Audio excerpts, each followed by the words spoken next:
thiên nga và tự nhiên ít thấp sáng vẫn cho tim sự ban cho bóng tôi lùi xa dẫu xin anh là người đàn ông vừa tình cân cho dẫu xin ban đêm dẫu xin ban đêm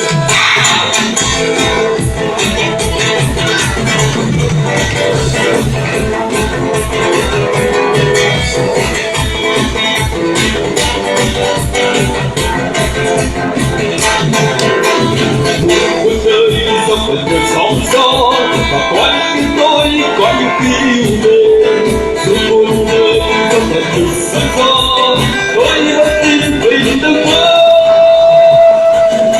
không thuộc ngã thì thấp sáng ngọn trong tim vượt tan cho bóng tôi lùi xa dẫu xin anh là người đàn ông vừa tình cân gỡ dẫu xin ban đêm dẫu xin ban đêm dẫu xin